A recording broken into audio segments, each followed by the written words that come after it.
As someone who knows exactly what it's like to be extremely popular and supremely talented, it came as quite a surprise to find that sometimes things can be really good, yet not get the credit they deserve.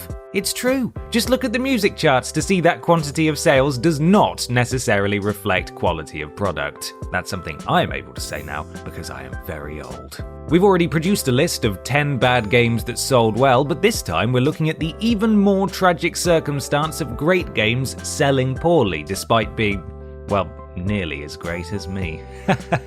I'm very sad. Whether it was due to a saturated market, a lack of advertising, an unusual premise, or just poor timing, the following games wowed critics but zipped right under the radar of the paying public. That's you, by the way. Hang your heads in shame. I'm Ben from TripleJump, and here are 10 great video games that sold poorly. Number 10. System Shock 2. Spooky space-based FPS/RPG System Shock 2 was a huge leap forward for story-driven games. Designed by industry icon Ken Levine, the game was released back in 1999 to rapturous praise from the gaming press. It received Game of the Year awards and glowing reviews aplenty, but did all of this praise translate into huge commercial success? No! The whole point of this video is that it didn't pay attention.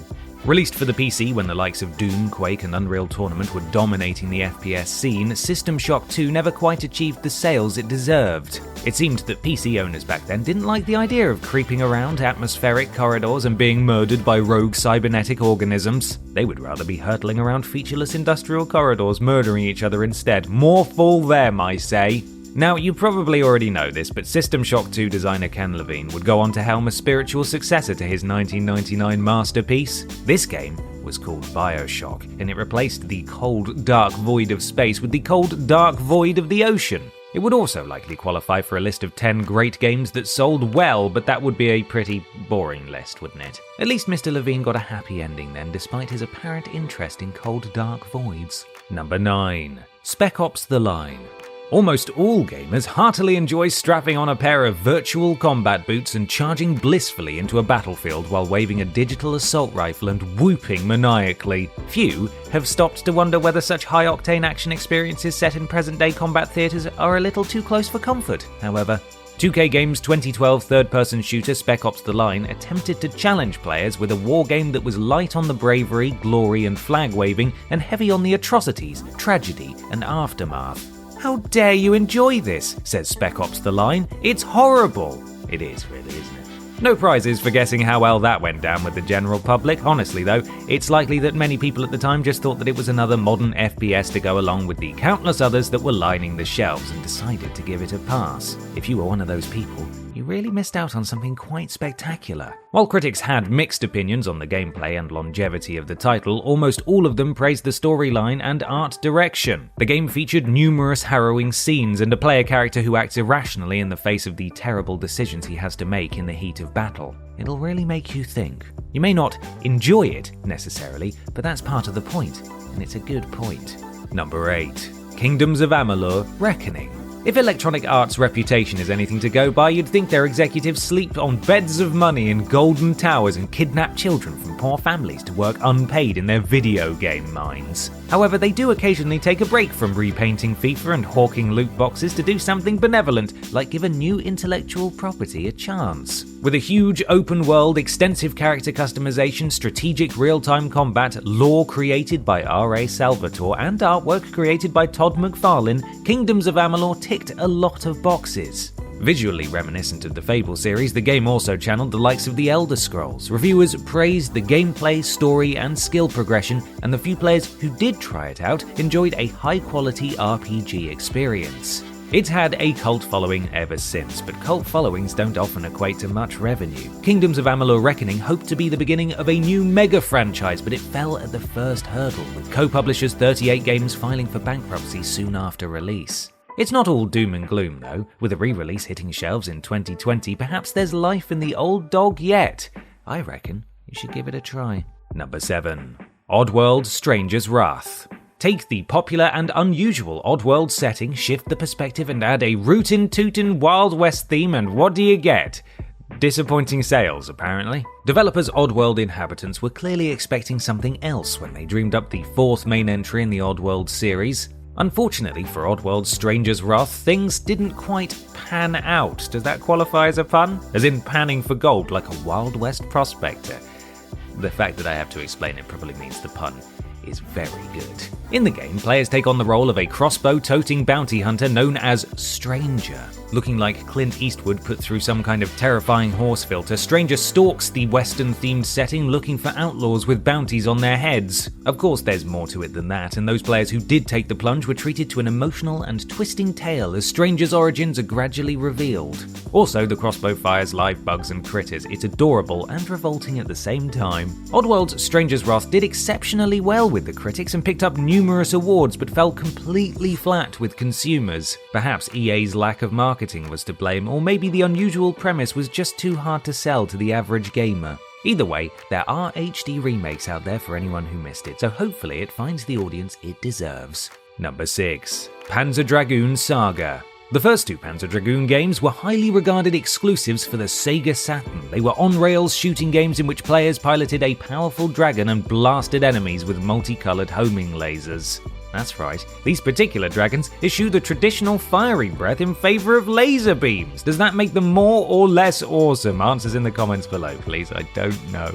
Anyway, hoping to compete with the massively successful Final Fantasy series, Sega decided that the third Panzer Dragoon game needed to be an RPG. After a long and arduous development period, what eventually popped out was one of the most wonderfully unusual RPGs ever made, and a game that was absolutely cutting edge for its time. Unfortunately, it was never given the opportunity to thrive. Despite being the best reviewed game on the Saturn, by the time it hit shelves, Sega's focus was firmly on the Dreamcast. As a result, Panzer Dragoon Saga was shipped in pitifully limited numbers, and those poor laser dragons never stood a chance. Don't worry though, you can pick up a complete UK copy off eBay for pocket change.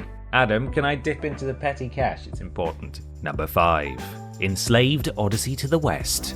Andy Serkis certainly found his niche as a mocap actor. In Enslaved Odyssey to the West, he's at it again, taking on the role of player character Monkey in this post-apocalyptic retelling of the 16th century Chinese novel Journey to the West. This visually spectacular action-adventure was well received by critics, and it impressed players with its simple but brutal combat, colourful world, heartfelt story, and characters. Alas, it didn't sell well, and a planned sequel was scrapped. Releasing in October 2010, Enslaved found itself in a very crowded market. Here in the West, it released on the very same day as Castlevania Lords of Shadow. The two games occupied the same genre, both had big-name actors involved, and both were very, very good, but Lords of Shadow had that established Castlevania name behind it, and unsurprisingly, it left poor Monkey and friends in the post-apocalyptic dust. Still, if you can track down a copy of Enslaved and have something to play it on, there's nothing quite like stepping into the shoes of a guy who is literally named Monkey and smacking robots around the head with a big stick.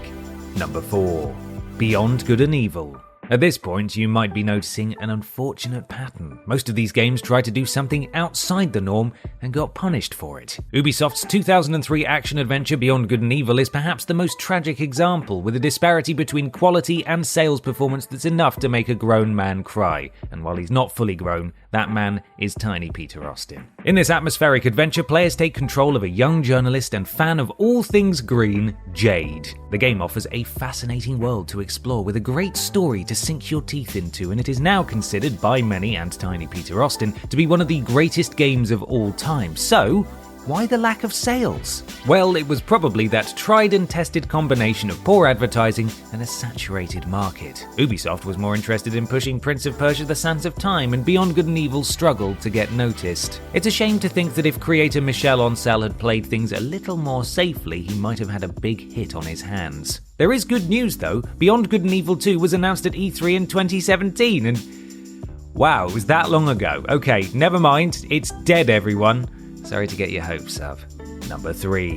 Okami. We weren't sure at first if Okami really qualified for this list. It's a great game for sure, but with various re-releases it does seem to have shifted a few copies over the years. However, once we saw that it was named in the Guinness Book of World Records Gamers Edition as the least commercially successful winner of a Game of the Year award, it became clear that Okami fits right in. Doing the whole Zelda-style game in which you play as a wolf thing at around the same time as Zelda itself did it with Twilight Princess, players take on the role of Amaterasu, a goddess in the form of a white wolf, and a very, very good girl. The gameplay sees Amaterasu explore, fight, and solve puzzles in a stunning world that is stylized as an immersive Japanese ink wash painting. So what caused Okami to miss out on the sales it so clearly deserved? Well, some might say that with the traditional art style and celestial paintbrush mechanics, it painted itself into a bit of a corner, with most console owners considering it a bit too out there for their tastes. By the time of Okami's Western PS2 release in 2007, the Xbox 360 was already going strong, and the likes of Halo 3 and Call of Duty Modern Warfare were lighting up the gaming scene.